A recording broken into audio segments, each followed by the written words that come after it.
Eccoci qua ragazzi, salve a tutti, bentornati sul canale, nuovo video, ma prima di iniziare volevo ringraziare tutta la community, che chi mi ha scritto in privato, chi nei commenti sotto all'ultimo contenuto caricato. Ovviamente non siamo andati live nel post partita contro il Torino come di consueto, non ho caricato alcun video per quanto riguarda poi il match che ci ha riportato in testa alla classifica, causa un dente che mi ha fatto gonfiare la faccia e quindi ovviamente difficoltà nel parlare, ma adesso siamo tornati più forti di prima e torniamo con De Laurentiis Top Manager 2024 per Reputation Manager. La situazione buongiorno, l'infortunio, perché ci sono tanti commenti che forse vanno un attimo risparmiati per quanto riguarda l'averlo schierato, l'abbiamo perso, non dovevamo rischiarlo. Ci arriviamo, fatemi sapere la vostra qui sotto nei commenti, mi raccomando, per chi passa per la prima volta iscrivetevi al canale attivando la campanellina, così restate aggiornati ogni qualvolta esce un nuovo video. Se vi piace il contenuto, un bel like fa piacere al sottoscritto e dà una mano all'algoritmo a rimettersi in moto dopo questi giorni di pausa. Partiamo da De Laurentiis, perché si è tolto anche il sassolino dalla scarpa e è stata conclusa poi la situazione ammutinamento nel periodo di Ancelotti. Isai deve pagare, se non erro, 40.000 euro o giù di lì, e quindi ha avuto ragione il presidente ancora una volta. In ambito legale, ragazzi, non c'è niente da fare, potete battervi quanto volete voi, non ne uscite vincitori e noi dobbiamo andarne fieri, almeno io ne vado assolutamente fiero, sia per la situazione ammutinamento e causa vinta, sia per la situazione Reputation Manager. Ha stilato la classifica dei top manager sportivi 2024. De Laurentiis è primo con 54,29 punti, secondo è Domenicali, amministratore delegato della Formula 1, poi c'è Commisso, Percassi, Marotta, Fredkin e anche Ferrero. Vorrei sapere poi se non c'è, diciamo, qualcuno migliore di Ferrero, vista la campagna acquisti che ha fatto la Juve, allenatori, esoneri, però noi laviamo i panni in casa nostra, gli altri li lavano in casa loro, interessa ben poco, noi ci teniamo questo primato, anzi De Laurentiis si tiene questo primato e noi dobbiamo assolutamente darne fieri, almeno io ne vado fiero al 100%, perché al di là dell'annata post scudetto gestita male, e lo sappiamo tutti, gli errori li abbiamo evidenziati, li ha evidenziati anche De Laurentiis stesso, e questo ovviamente è un punto in più per il nostro presidente. Ci siamo rimessi in carreggiata alla grande, torniamo primi in classifica col destino nelle nostre mani. Se non stecchiamo possiamo veramente fare il botto, perché 2 scudetti in 3 anni poi sarebbe veramente eclatante per quanto riguarda la piazza, il bacino d'utenza, come i bacini d'utenza, ecco come li chiamano oggi, i bacini d'utenza sono tutti lassù, eccetera, eccetera, eccetera. Secondo me è una situazione che dovrebbe cambiare. Auguri ovviamente per questo traguardo al nostro presidente, e passiamo alla situazione buongiorno e un paio di pensieri sulla partita con il Torino, perché ovviamente non ho caricato alcun contenuto e volevo un attimo sapere anche la vostra e condividere la mia idea. Allora, la maggior parte dei tifosi del Napoli secondo me hanno riflettuto poco sulla situazione buongiorno, e quindi poi si è infortunato buongiorno, diciamo stagione finita, eccetera, eccetera, eccetera. Però nessuno, o quasi nessuno, diciamo, ha calcolato la situazione febbre di Raspadori prima della partita, perché il Napoli aveva studiato o diciamo doveva mettersi in campo diversamente e non con Spinazzola alto, eccetera eccetera. Quindi buongiorno non era tra i partenti dal primo minuto, che poi poteva entrare a partita in corso, ma credo che Conte se lo sarebbe risparmiato volentieri. È un altro paio di maniche. Quando arriva la notizia, la febbre, Raspadori, eccetera, eccetera, è una cosa secondo me automatica e normalissima di impostare la linea difensiva così e tornare a come eri prima, a questo 4-3-3, mettetela come volete, con Spinazzola alto, perché avevi studiato e avevi preparato la partita con Raspadori dietro Lukaku in un eventuale 4-2-3-1 con Raspa dietro la punta. Poi quando ti viene a mancare poi non voglio dire il fulcro perché sarebbe forse troppo, ma ti viene a mancare un calciatore che poteva rompere le acque nel paniere al Torino tra le linee, allora è normale che torni un attimo indietro, Buongiorno lo schieri al 60%, al 50%, al 70%, lo schieri e va bene così, che poi siamo stati sfortunati, un movimento brutto comunque durante la situazione dell'infortunio, l'abbiamo perso fino a fine stagione, almeno a quel che si legge. La lesione che ha avuto Buongiorno ovviamente prevede, nel caso di primo grado, se non vado errato, 2 settimane, secondo grado sono 3-4 settimane, comunque credo che abbiamo finito la stagione per quanto riguarda Alessandro Buongiorno, con l'augurio di vederlo titolare per tutte le partite dell'anno prossimo, perché poi i 40 milioni quando scendono in campo si vedono e come. Pesano tantissimo come un macigno per quanto riguarda la sicurezza difensiva, per quanto riguarda il mangiare le caviglie dell'avversario, perché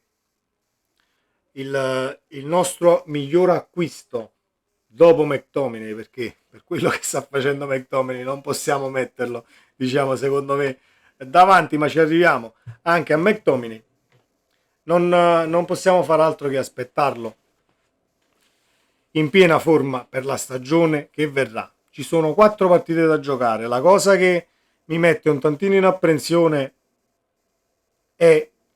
l'essere un tantino più frizzanti a livello offensivo di Parma e forse anche il Lecce, però dalla nostra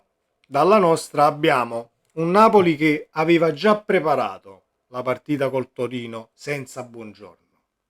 quindi hai già una settimana, ma anche più perché è stato fatto durante l'anno, però avevi preparato il match col Torino senza Buongiorno, quindi diciamo che a livello di compiti sei pure un tantino avvantaggiato, devi solo tornare a studiare con la situazione Raspadori titolare, e con un McTominay così possiamo solamente sognare, perché dobbiamo per forza aprire il capitolo e arrivare a qualche considerazione sul miglior acquisto della Serie A 2024-2025. Non possiamo assolutamente dire altro. E coloro che dicono altro o dicevano, che poi le notizie sono andate dappertutto, sono state riportate anche quelle di agosto, l'affare l'ha fatto lo United, non nominiamo nemmeno chi l'ha detto perché non ne vale proprio la pena.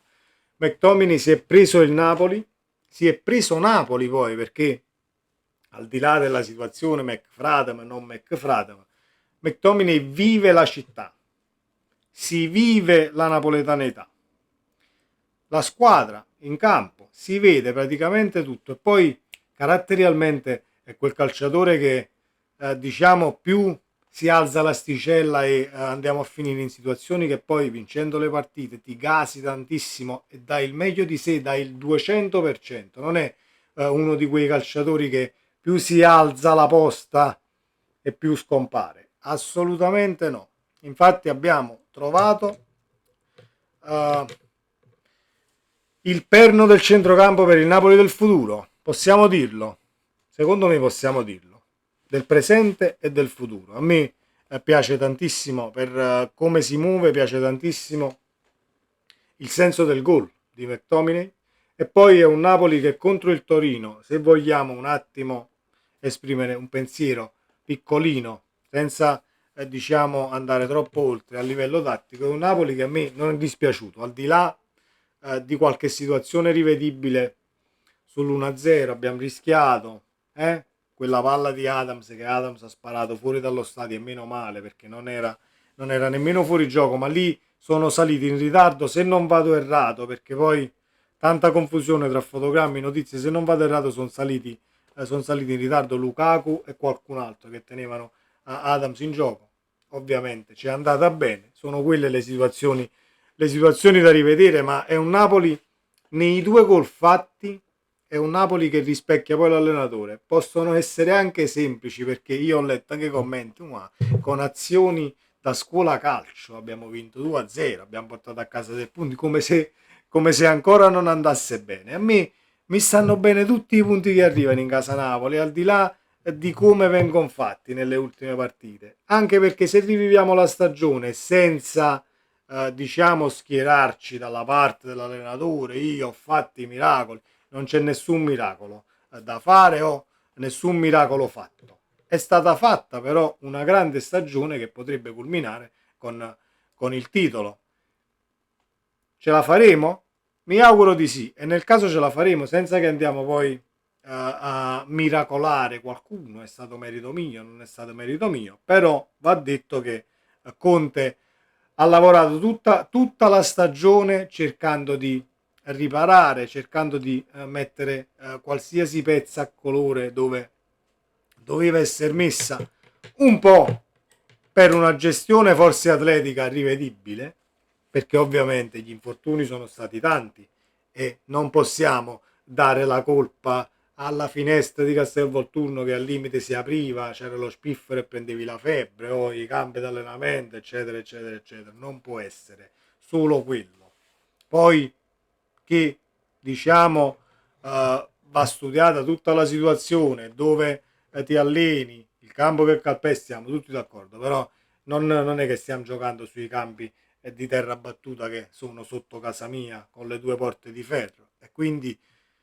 l'anno prossimo, nel caso rimane, tutti quanti rimangono a Napoli, eccetera, eccetera, eccetera, va rivista un tantino questa situazione a livello muscolare, perché poi sono tutti infortuni a livello muscolare, al di là della botta che prese Buongiorno in quel di gennaio, se non vado errato, ma comunque è per la foga, per qualche seduta forse di troppo, per tenere sì la squadra sul pezzo. Non sto criticando assolutamente nessuno, sto solamente analizzando, e ovviamente mi fate sapere la vostra qui sotto nei commenti. È un Napoli, primo, è un Napoli che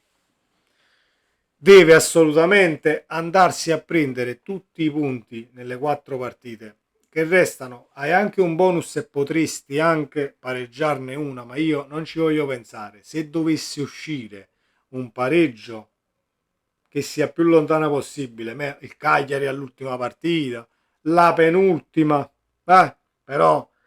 dobbiamo andare a Lecce da capolista, fare la partita da capolista. Siamo il Napoli, siamo primi in classifica, dovete posare assolutamente i 3 punti. Non è presunzione, ma arrivato a questo punto della stagione non puoi fare altrimenti, e devi essere consapevole di ciò che hai fatto. Sei lì per meriti, perché il Napoli, se non vado errato, con la giornata aggiuntiva, questa dopo Napoli-Torino, è stata in testa per 19 giornate, quindi se ne mettiamo anche solo un'altra, sono 20 giornate, hai meritato lo scudetto sul campo, senza che andiamo a fare, non abbiamo approfittato, è un campionato a rilento, è un campionato scarso. Abbiamo tenuto il passo, avendo poi davanti un cammino, avendo fatto un cammino abbastanza tortuoso, perché se andiamo indietro nel tempo ci siamo adeguati praticamente a tutto, e quindi, visto che siamo grandi e vaccinati per quanto riguarda l'adeguarsi, mancano 4 partite, dipingiamo di nuovo Napoli d'azzurro, anche se è sempre stato azzurro e non c'è niente da ridipingere, però sono abbastanza fiducioso, un tantino con i piedi per terra, perché ovviamente le devi sempre giocare le prossime 4 partite, ma